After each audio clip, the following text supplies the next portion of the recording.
Welcome to the latest Weatherization Assistance Program's grantee training webinar on the Corrective Action Plan process. This training continues the monitoring training webinar last posted in February 2018. This webinar will be presented by the programmatic and management team comprised of Christine Askew, Florence Weston, and myself, Sally Glaze. If you are new to the Weatherization Assistance Program, you may be asking, what is a Corrective Action Plan? A Corrective Action Plan is a step-by-step plan of action developed to resolve an identified deficiency.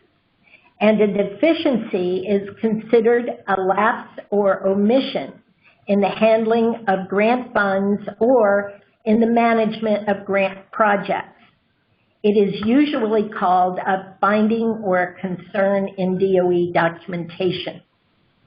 DOE assigns corrective action plans to grantees to ensure a thorough plan is in place to correct identified deficiencies and make sure the deficiency or deficiencies do not happen again. A Corrective Action Plan, abbreviated and referenced as CAP, is an action plan for resolving an identified monitoring finding or concern. A CAP can be required during or as a result of any of the following: an on-site monitoring visit conducted usually by your DOE project officer, regular desktop report monitoring by your project officer. Examples of reports are the quarterly performance report, the quarterly financial report, and the annual historic preservation report. A state plan review or review of other application documents such as the budget justification, and the master file.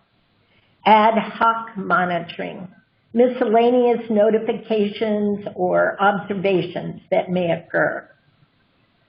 Receiving client complaints indicating a serious issue, and notification of the stories posted in the media or other sources.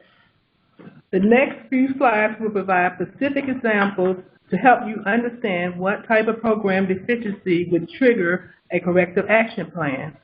This first slide identifies examples of on-site monitoring deficiencies such as the grantee failing to maintain a monitoring plan schedule, poor workmanship, for example, repeated findings, standardized work specifications, SWS non-compliance, inadequate or missing diagnostic testing, numerous client and consumer complaints, improper eligibility, out of date or missing policies and procedures, inconsistent communications to subgrantees, absent contractor or worker certification tracking, and failure to implement ASHRAE 62.2.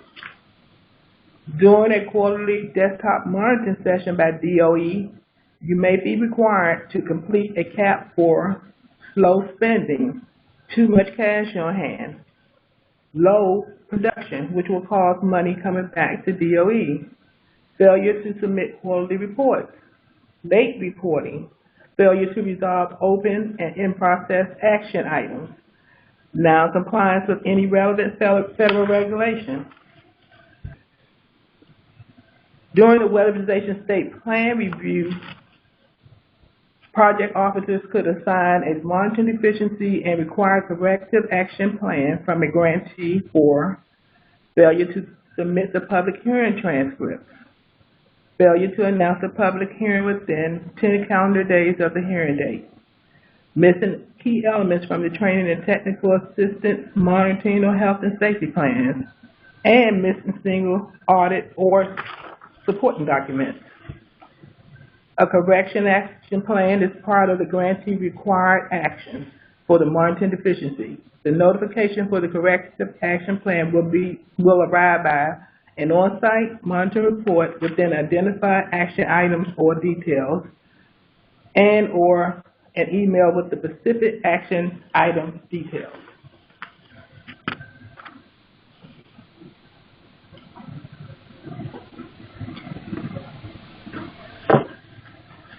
Developing a corrective action plan. Steps to an effective CAP. The next section reviews the required elements of a corrective action plan. Here is an outline of the elements that will help you create a comprehensive plan. If followed, your plan will likely be approved upon submission. The first element is to identify the underlying cause of the issue or problem. What is happening? What should happen? For example, if your program receives a deficiency notice of low production, your task is to determine why is production low. Is it one subgrantee with low production, or are there several? Is there a shortage of weatherization workers, or is production low due to a slow auditing or inspection process? Or does your program lack the necessary number of quality control inspectors?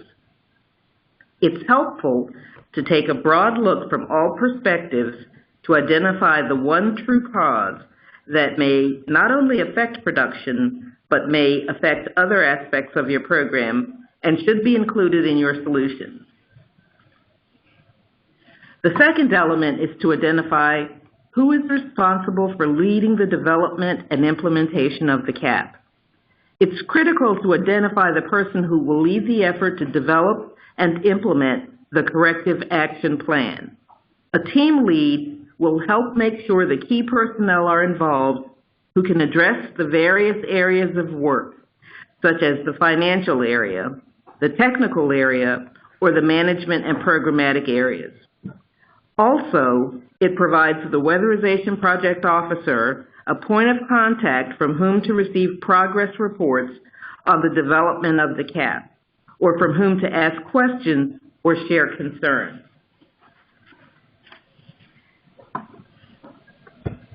Number 3, once the underlying cause and the corrective action team is identified, then the next element is to create simple, measurable solutions to address the root cause of the discrepancy. The plan needs to provide the step-by-step details of the process to follow to correct the deficiencies and avoid repeating them in the future. Identify the specific regulatory or programmatic requirement that is out of compliance. Include the staff person who will lead the effort, along with the necessary key persons who will participate in developing the solution. Let's take a look at this example of how to develop a corrective action plan. Issue: the Weatherization Policies and Procedures Manual was not updated to reflect the standardized work specification requirements. Cause: this was due to staff turnover and not having another staff person familiar with the manual to make the needed edits. Solutions. Solution number 1.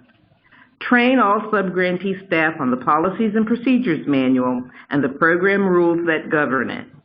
Reinforce the important facets of the manual and why it is required to be updated regularly per the weatherization regulations. 2. Assign multiple staff to a weatherization technical guides team. Their job is to maintain all weatherization written technical guides. Assign a team lead responsible to develop a planning and review schedule to update these guides per WAP requirements. The team will develop a distribution process to the subgrantee network once the guides are finalized and approved. The distribution will include 1, an email to all subgrantee program managers, crew leaders, and contractors with an overview email about the final changes and what impact these changes will have on weatherization worker processes. 2, A conference call will be scheduled with the subgrantee network to review the changes and hold a Q&A. All questions and answers will be recorded and distributed to the network after the call. The Q&A will also be posted on the grantee website for future reference. Be sure to identify any additional staff that will be responsible for developing specific solutions or implementing a portion of the corrective actions. Corrective Action Plan element number 4, set achievable deadlines. The step-by-step solution to the deficiency may be simple or complex. In either case, it's crucial to identify a time frame to implement the corrective actions. If the CAP is addressing a complex issue and will require a long duration to fix, it is important to identify milestones and the target dates to achieve them. Then as you work through the steps, provide updates to your DOE Weatherization Project Officer when the milestones are reached.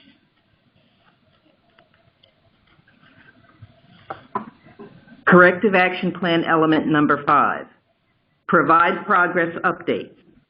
As mentioned before, regular progress updates will assist the effort to complete your CAP.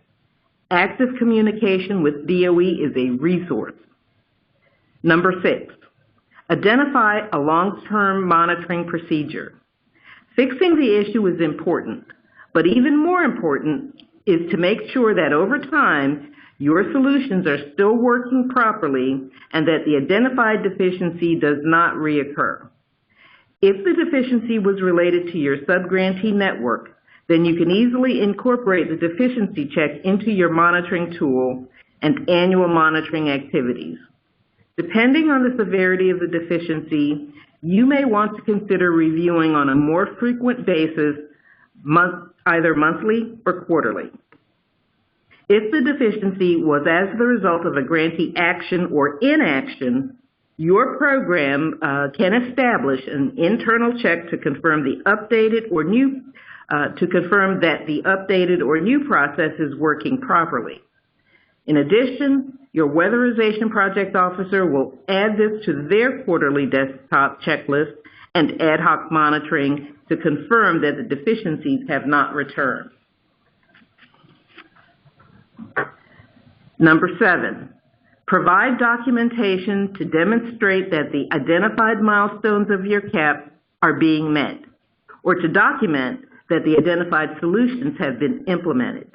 This can be done by providing updated manuals, photographic evidence, email communications, training schedules, certifications, or other materials.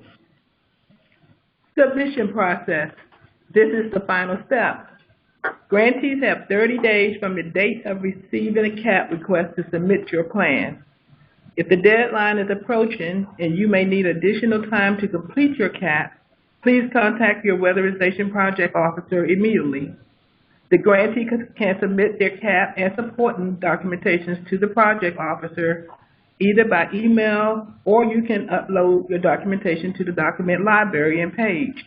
You should always inform your Weatherization Project Officer when items are added to the documents library. If the CAP is approved, you will receive a notification from your Project Officer by email. If the CAP is not approved, your Project Officer will notify you of the specific elements that are missing or need clarification, refinement, or expansion of details. Remember to please make sure you discuss your questions or concerns with your Project Officer if something is not clear. If the Corrective Action Plan improvement is going to take a significant amount of time, you can set up monthly calls with your Project Officer to provide updates. Thank you for taking time to review this training webinar. If you have any further questions about the Corrective Action Plan process, please contact your Weatherization Project Officer.